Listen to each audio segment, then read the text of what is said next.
Welcome to my channel Verma study 2020 बुकलाना। मैं UP board के छात्रों के लिए क्लास 12th के छात्रों के लिए ज्योग्राफी का हिंदी माध्यम से मैं फुल कोर्स कराऊंगा।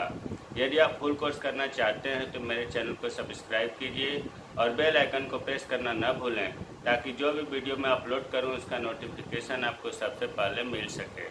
प्यारे बच्चों, आप लोगों को एक किताब जो मानव भूगोल के मूल सिद्धांत समाप्त हो चुका है, दूसरा किताब जिसका नाम है भारत लोग और अर्थव्यवस्था, इसमें चैप्टर 2 प्रवास के कारण प्रकार हम लोग आज पढ़ेंगे।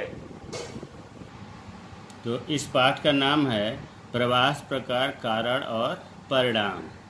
प्यारे बच्चों, मानव भूगोल के मूल सिद्धांत में भी जनसंख्या संगठन में प्रवास के बारे में मैंने एक वीडियो दिया था। इसे आप आई बटन को क्लिक करके देख लेंगे। अब इसे इतना अच्छे ढंग से पढ़ना है ताकि उस किताब में, मतलब दोनों किताब में ये पाठ क्लियर हो जाए। इसमें और उसमें अंतर यह है कि ये भारत के परिप्रेक्ष्य में है और मानव भूगोल के मूल सिद्धांत में विश्व के परिप्रेक्ष्य में है। तो अब आते हैं प्रवास, जिसको अंग्रेजी में कहते हैं माइग्रेशन। इसकी परिभाषा मानव या मानव समूह का एक स्थान से दूसरे स्थान पर जाकर बसना प्रवास कहलाता है। परिभाषा क्लियर हो रही है। मानव मतलब एक आदमी या मानव समूह कई व्यक्तियों का समूह का एक स्थान से दूसरे स्थान पर। प्यारे बच्चों, ध्यान देने की बात है, एक स्थान से दूसरे स्थान पर, इसका मतलब हुआ कि एक महाद्वीप से दूसरे महाद्वीप में, एक देश से दूसरे देश में, एक राज्य से दूसरे राज्य में, एक गांव से दूसरे गांव में, तो ये इसके अंतर्गत आया। पर जाकर बसना मतलब अस्थायी रूप से बसना या अस्थायी रूप से बसना प्रवास कहलाता है। तो परिभाषा आसान हो गया। मानव या मानव समूह का एक स्थान से दूसरे स्थान पर जाकर बसना, निवास करना प्रवास कहलाता है। अब माइग्रेशन के रूप, प्रवास के रूप या प्रवास के भेद, ये दो प्रकार का होता है। उत्प्रवास, जिसको कहते हैं ई माइग्रेशन, और दूसरा होता है अप्रवास, इम माइग्रेशन। इन दोनों में बच्चे अक्सर कन्फ्यूजन में पड़ते हैं। उत्प्रवास क्या है, अप्रवास क्या है, तो इसे थोड़ा सा ध्यान देंगे ताकि हमेशा के लिए क्लियर रहे, याद हो जाए। देखो बच्चों, उत्प्रवास, इसके इंग्लिश को हम देखते हैं। पहला शब्द याद करने की टेक्निक बता रहा हूँ, ई है, तो ई से हम मान लेंगे एग्जिट। एग्जिट मतलब बाहर जाना, बाहर जाना।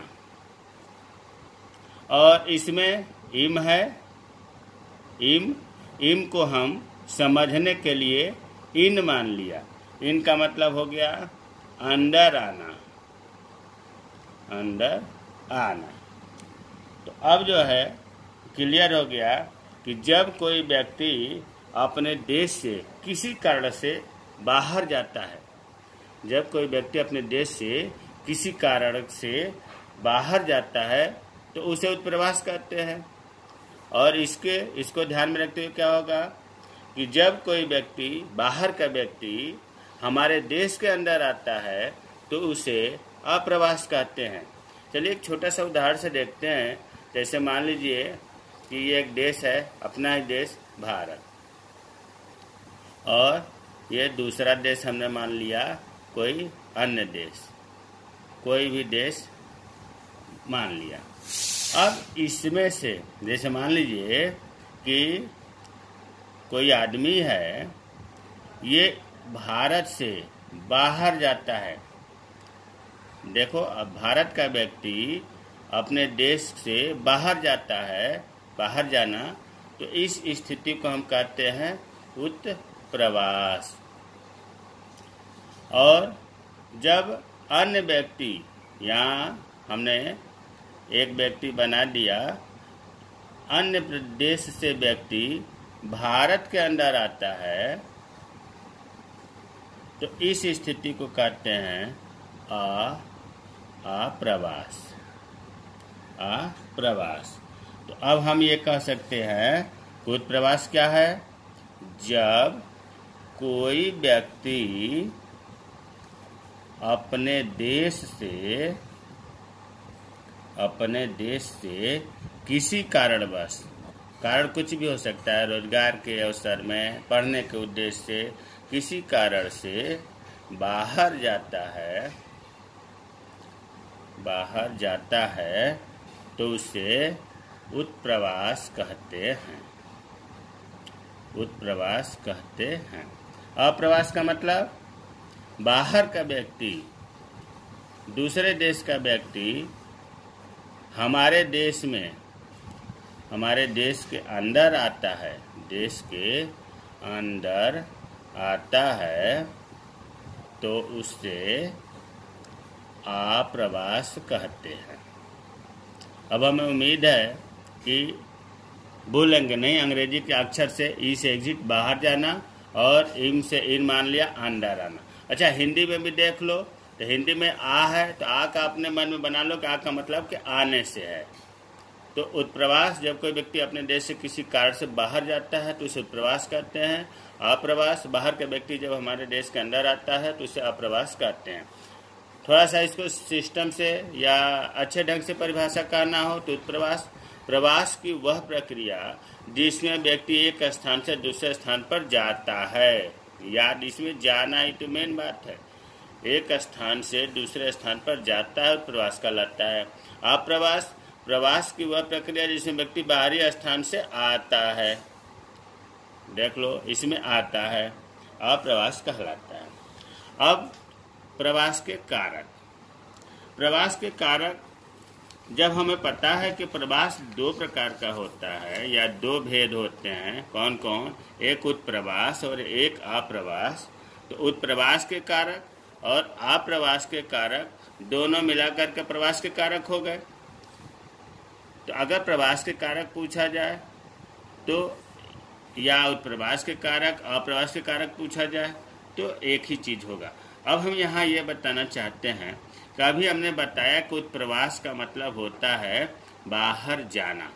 मान लो कोई जगह है या कोई देश है, कोई राज्य है, वहाँ के लोग बाहर जा रहे हैं। क्यों बाहर जा रहे हैं भाई? आदमी अपने गांव से या अपने शहर से दूर जाता है। क्यों जाता है? इसको एक शब्द हम यहाँ प्रयोग करते हैं, पुश। पुश का मतलब होता है धक्का देना। उस शहर के, उस जगह के विशेषता है कि वहाँ लोगों को मतलब बाहर जाने के लिए प्रेरित किया जा रहा है, पुश किया जा रहा है कि तुम बाहर जाओ, यहाँ तुम्हारा जीवन नहीं व्यतीत हो पाएगा। इसका उल्टा अप्रवास के कारक में पुल। पुल का मतलब होता है खींचना।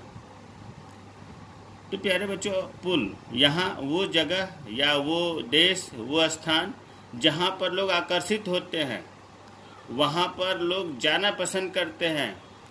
आकर्षित, इसलिए देखो एक शब्द हमने प्रयोग किया आकर्षित। इसको आकर्षण कारक,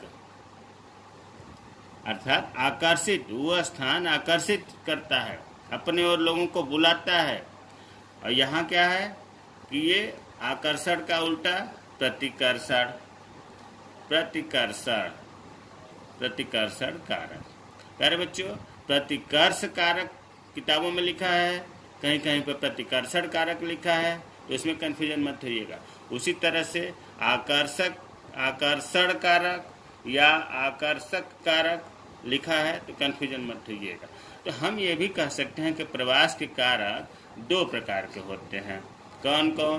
प्रतिकर्ष कारक, और दूसरा कह सकते हैं कि आकर्षण कारक। प्रतिकर्ष कारक या आकर्षण कारक। आकर्षक का एक और नाम है अपकर्षक या अपकर्षक। अपकर्ष, प्रतिकर्ष, अपकर्ष। अपकर्षक को ही आकर्षण कहा जाता है। तब आपको समझ में आ गया कि वो स्थान जहाँ से लोग बाहर जाते हैं, उत्प्रवास का कारण क्यों जो होता है। उत्प्रवास में बताया गया कि बाहर जाना, क्या कारण हो सकता है जाने के लिए। मान लो कोई जगह है, वहाँ पर बेरोजगारी ज़्यादा है, तो वहाँ से लोग उत्प्रवास करेंगे, बाहर जाएंगे। अर्थात ये जितने भी हमने लिखा है 7 कारक, ये प्रतिकर्ष कारक भी कहा जाएगा, उत्प्रवास के कारक भी कहा जाएगा। बेरोजगारी के कारण लोग बाहर जाएंगे, रोजगार के लिए कहीं पर शादी नहीं हो रही है, लिंग अनुपात बहुत कम है तो वहाँ के लोग बाहर जाना पसंद करेंगे। रहन सहन की निम्न स्तर है तो बाहर जाएंगे। प्राकृतिक आपदाएं आ रही है, अकाल पड़ रहा है, तूफान, बाढ़, सूखा, भूकंप, ज्वालामुखी, भूस्खलन इत्यादि, इसके कारण से लोग वहाँ से भागना चाहेंगे, जाना चाहेंगे। महामारी फैल गई है तो वहाँ से जाना चाहेंगे। लड़ाई झगड़े हो रहा है, उनके धन पर खतरा हो रहा है। ये जो है प्रतिकर्ष कारक है, इसको हम उत्प्रवास के कारक भी कह सकते हैं। इसका मतलब हुआ कि ये जो कारक है ये एक स्थान से दूसरे स्थान पर जाने के लिए प्रेरित करते हैं, अर्थात हम ऐसे भी कह सकते हैं कि ये प्रतिकर्ष प्रेरित कारक हैं। अब इस पर आते हैं अप्रवास के कारण। हमने बताया कि अपने ओर आकर्षण करते हैं। मान लो जैसे मुंबई है, दिल्ली है, यहाँ पर रोजगार का साधन, लोग वहाँ जाना चाहते हैं, रोजगार का अवसर वहाँ है, रहन सहन की अच्छी दशाएं हैं, शांति है, स्थायित्व है, वहाँ की जलवायु अच्छी है, मौसम अच्छा है, लिंग अनुपात ज़्यादा है, वहाँ शादी हो सकती है, स्वास्थ्य सुविधाएं उपलब्ध हैं, पढ़ाई अच्छी होती है। ये अप्रवास के कारक या हम कहें अपकर्ष कारक है। अपकर्ष कारक याद रखना है, अपकर्ष कारक। तो अपकर्ष कारक वे कारक हैं जो अपने यहाँ आकर्षित करते हैं। अब प्रतिकर्ष कारक और अपकर्ष कारक में अंतर अभी हमने बताया कि प्रतिकर्ष कारक वे कारक जो उद्गम स्थान को, उद्गम मतलब जहाँ उनकी उत्पत्ति हुई है, को कम आकर्षित बनाते हैं, प्रतिकर्ष कारक कहलाते हैं। जहाँ वो रह रहा है वहाँ वो जाना चाह रहा है, आकर्षित वह स्थान नहीं है उसके लिए। अपकर्ष कारक वे कारक जो गंतव्य स्थान को, जहाँ जाना चाहता है, उद्गम स्थान की अपेक्षा अधिक आकर्षक बनाते हैं।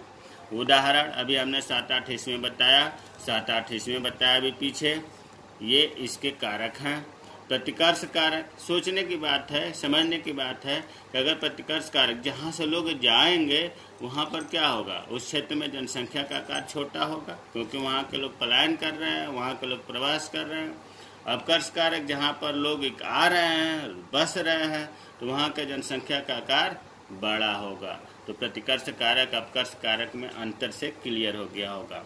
अब 2011 की जनगणना जो हुई थी उसके अनुसार भारत में जो प्रवासी हैं 45.5 करोड़ हैं। 2011 की आंकड़ा है कि प्रवासी भारत में कितने हैं, 45.5 करोड़। प्रवासी क्या है, प्रवासी बार बार शब्द आ रहा है। कोई भी व्यक्ति जो जनगणना के समय अपने जन्म स्थान के अलावा किसी अन्य स्थान पर गिना जाता है, भाई दूसरे जगह रह रहा है, जन्म हुआ कहीं और, रह रहा है कहीं और, जब जनगणना होगी तो जहाँ रह रहा है वहाँ पर उसकी गिनती होगी। ऐसे व्यक्ति को प्रवासी कहते हैं। प्यारे बच्चों, प्रवास दूसरा चैप्टर चल रहा है। अगर इसमें कोई दिक्कत हो, न समझ में आया तो कमेंट बॉक्स में कमेंट करें। जय हिंद, जय भारत।